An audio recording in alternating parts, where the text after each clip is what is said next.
Lê sầm một cha chỉ mùi nâng bờ tôm rú chiết chanh nhằm chỉ mùi bay có bán nhằm lên có bàn nhôm heo tha lê sầm một sầmรับbom ôn tai heo mệt đáy đã xa tại nhôm ở sơ squat bạc đáy thì tôi tới heo bay đi tai mình đang thấy một heo trâu đi khó tê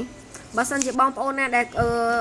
squat chắc mấy anh comment ở khang còng bàn ở lấy dân cho mà rồi biết thôi dân vẫn chia đầm bóng cái nhôm dọc ẩm trâu được từ trăm từ cái đào về sân đầm bay ngay xua lươn cùng ao vì du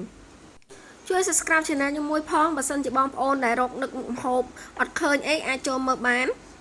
ខ្ញុំមិនមែនជាចង់ភៅជំនាញអីទេគ្រាន់តែខ្ញុំបង្ហាញពីរបៀបធ្វើដែលខ្ញុំធ្វើជាប្រចាំថ្ងៃក៏ដូចជាទម្លាប់របស់គ្រូខ្ញុំផ្ទាល់តែម្ដងប្រសិនជាបងប្អូនដែលចង់ធ្វើតាមខ្ញុំគឺអាច save វីដេអូនេះទុកបានហើយបើមានរូបមន្តអ្វីផ្សេងទៀតគឺជួយចែករំលែកនៅខាងក្រោមបានគ្រឿងផ្សំយើងគឺអត់មានអីច្រើនទេខ្ទឹមសខ្ទឹមក្រហមស្ករប៊ីចេងប្រេងខ្យងក៏ដូចជាអត់បានទិញម្រះត្រូវបងប្អូនស្ដាយមែនតើដាក់ត្រាំយើងចិញ្ច្រាំខ្ទឹមសខ្ទឹមក្រហមរួចរាល់ហើយក៏ចាប់ដើមមកមើលតែបងប្អូនហៅមិនខ្ញុំអត់ដឹងនេះដែលខ្ញុំបានត្រាំតុកខ្ញុំត្រាំជាមួយនឹងម្ទេសដាក់ពី3គ្រាប់ដើម្បីឲ្យវាខ្ចាក់ដីបានល្អជាទូទៅខ្ញុំតែងតែធ្វើបែបនេះឈ្មោះដែរហើយចាំជាមួយតែវាមកដល់ស្បកអីដើម្បីឲ្យវាដីនៅអីចឹងណាបងប្អូនវាប្រហែលទឹកក៏បានដែរអាស្រ័យទៅលើបងប្អូនទេមើលតាមទឹកស្ដែងតែលើកនេះដូចជារៀងល្អជាងលើកមុនដោយសារតែវានៅរស់ល្អស្រស់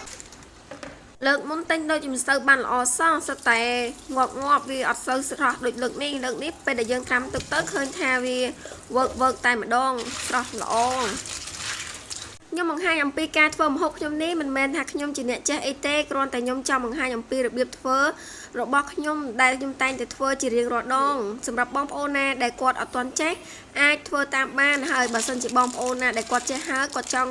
សាកនៅអ្វីដែលថ្មីតាមផ្ទះនីមួយធ្វើវាអត់ដូចគ្នាទេបងប្អូនចង់ផ្លាស់ប្ដូររសជាតិអាចធ្វើតាមខ្ញុំបានដូចគ្នាលាងហើយខ្ញុំទុកវាឲ្យស្រស់ទឹកហើយចាប់ផ្ដើមបំពងខ្ទឹមសខ្ទឹមក្រហមខ្ញុំអត់បានចិញ្ច្រាំវាឲ្យម៉ត់ល្អិតដូចជាខ្ទឹមសទេខ្ញុំចិត្តវារៀងស្ដើងបែបដូចនៅក្នុងវីដេអូនេះអញ្ចឹងបងប្អូនថាវាឲ្យឡើងមកសពប់ល្មមអត់ឲ្យឡើងជើងជាក្រងខ្លាំងទេរៀងល្មមខ្ញុំក៏ចាក់ទឹកអំពិលទុំចូលហើយអំពិលទុំនេះខ្ញុំដាក់ចូលកាកបន្តិចដែរព្រោះខ្ញុំចូលចិត្តជូរបងប្អូនសម្រាប់ឆានេះអំពិលទុំនេះខ្ញុំយករសជាតិផ្អែមជូរអត់យករសជាតិប្រៃទេខ្ញុំដាក់ប្រេងខ្យងចូលបន្តិចតែបងប្អូនណាដែលគាត់ចូលចិត្តប្រៃក៏គាត់ដាក់តាមហ្នឹងទៅជាទូទៅគឺខ្ញុំរសជាតិគោលខ្ញុំគឺយកផ្អែមប្រៃខ្ញុំបន្ថែមម្សៅស៊ុបរ៉ូឌីចូលបន្តិចស្ករក្រហមស្ករសសម្រាប់គ្រឿងបងប្អូនដាក់តាមចំណង់ចំណូលចិត្តទៅដាក់ម្ដងតិចសិនទៅបងប្អូនហើយភ្លក់មើលសិនរសជាតិយើងចង់បានប៉ុណ្ណាល្មមដែលយើងឆ្ងាញ់ហើយគឺយើងយកប៉ុណ្ណឹងទៅថែមថយតាមចិត្តលួចម្រេចបន្តិចតាមចំណង់ចំណូលចិត្តបើចិត្តក៏ដាក់ក៏បានដែររួចក៏ខ្ញុំបាក់បន្ថែមប៊ីចេងបន្តិចដូចគ្នាសម្រាប់បងប្អូនដែលគាត់អត់ញ៉ាំប៊ីចេងមិនបាច់ដាក់ក៏បានដូចគ្នារបៀបធ្វើតាមបែបខ្ញុំគឺងាយមែនតើហើយឆាប់បានញ៉ាំហើយខ្ញុំបន្ថែមទឹកម្ទេសចូលបន្តិចដូចគ្នាភ្លក់មើលរសជាតិផ្អែមជូរល្មមហើយខ្ញុំក៏ដាក់លៀសដែលខ្ញុំបានលាងទុកឲ្យវាស្រស់ទឹកនេះដាក់ចូលសម្រាប់ការធ្វើនេះគឺងាយស្រួលមែនតើដូចនិយាយម្ដងហើយម្ដងទៀតអញ្ចឹងគឺមួយផ្លែតគឺបានញ៉ាំតែម្ដងមិនដល់ប្រហែលជា10នាទីគឺរួចរាល់កម្រិតនៃការឆ្អិនអាចយកឆ្អិនល្មមក៏បានឬមួយក៏រៀងនៅអត់សូវឆ្អិនក៏បានដែរព្រោះវាជាប្រភេទលាសសមុទ្រត្រឹម70 80ក៏បានដែរតាមចំណង់ចំណូលចិត្តដាក់ទៅដោះគោខាប់ចូលបន្តិចចាក់អត់ចង់ចេញសោះដោយសារតែរិះកភ្លក់មិញវារៀងស្ទើផ្អែមបន្តិចក៏អត់ចង់ដាក់ស្ករលួចទៅដោះគោខាប់បន្តិចទៅត្រឡប់វាចុះឡើងប្រហែល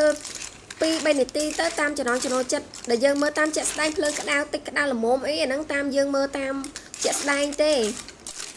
ខ្ញុំយកឆ្អិនតែម្ដងដោយសារតែកូនខ្ញុំញ៉ាំជាមួយដូចគ្នាខ្ញុំត្រឡប់វា2-3ត្រឡប់ទៅប្រហែលជា1នាទី2នាទីគឺវាឆ្អិនហើយដែលលៀសនេះវាឆាប់ឆ្អិនដូចគ្នាឈ្មោះពិតប្រាកដអត់ទាន់ដឹងច្បាស់ទេថាខ្ញុំហៅត្រូវខុសខ្ញុំលើអ្នកខ្លះគេហៅថាលីហូលអ្នកខ្លះគេហៅថាលីសសមុទ្រ អត់ដូចគ្នាទេអញ្ចឹងបើសិនជាបងប្អូនណាដែលគាត់ស្គាល់ច្បាស់ជួយ comment ឈ្មោះនៅខាងក្រោមនេះផងហើយបើខ្ញុំហៅខុសឬមួយក៏យ៉ាងណាក៏សូមអធិស្ឋានផងក្រឡេកមកមើល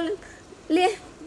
ឆាអំពិលទុំយើងគឺចាប់ផ្ដើមឆ្អិនហើយស្ដាយមែនទែនដែលខ្ញុំអត់បានទិញម្រះព្រៅបើសិនជាយើងដាក់ម្រះព្រៅទៀតគឺកាន់តែឆ្ងាញ់ហើយដាក់លក្ខណៈថាដូចបន្លែយើងដាក់រៀងច្រើនតែម្ដងក៏កាន់តែឆ្ងាញ់ដែរខ្ញុំចូលចិត្តដាក់បែបនេះតែទៅសារថ្ងៃមុនគឺខ្ញុំភ្លេចឲ្យឆឹងអត់បានទិញម្រះព្រៅមកអញ្ចឹងទៅក៏ខ្ជិលជីទៅទិញម្សាទៀតវាឆ្ងាយគ្រាន់បើដែរមានអីដាក់នឹងទៅតាមនឹងទៅបើបានម្រះព្រៅគឺកាន់តែឆ្ងាញ់តែម្ដងចាប់ផ្ដើមដួសដាក់ចានលះយើងឆារៀងឆ្អិនតែសាច់វានៅណែនល្អអត់មានស្វិតណាទេដូចនៅក្នុងវីដេអូហ្នឹងអញ្ចឹងជាក់ស្ដែងគឺវានៅសាច់ពេញតែម្ដងឲ្យតែវាស្រស់ថ្មីគឺសាច់វាពេញហើយបើសិនជាគេយកមកទុកពី3យប់វានឹងស្វិតវាអត់សូវសាច់វាល្អខ្លះខ្ញុំទិញបានងាប់ក៏មានដែរម្ទេសយើងដាក់ជាមួយនឹងគ្រឿងពេលដែលយើងឆាក៏បានរោយពីលើអញ្ចឹងក៏បានដូចគ្នាបើយើងដាក់ឆាជាមួយវាហឹលរៀងខ្លាំងហើយបន្ថែមជាមួយនឹងស្លឹកខ្ទឹមខ្ញុំដាក់នៅក្នុងវីដេអូនេះរៀងច្រើនដោយសារតែខ្ញុំចូលចិត្តញ៉ាំស្លឹកខ្ទឹមដូចគ្នាសម្រាប់វីដេអូខ្ញុំគឺមកដល់ទីបញ្ចប់ហើយអរគុណបងប្អូនសម្រាប់មើលពីដើមដល់ចប់កុំភ្លេច Subscribe Channel ខ្ញុំមួយផងដើម្បីទទួលបានមុខម្ហូបប្រចាំថ្ងៃជារៀងរាល់ថ្ងៃសម្រាប់បងប្អូនដែលគាត់រកនឹកមុខម្ហូបឃើញ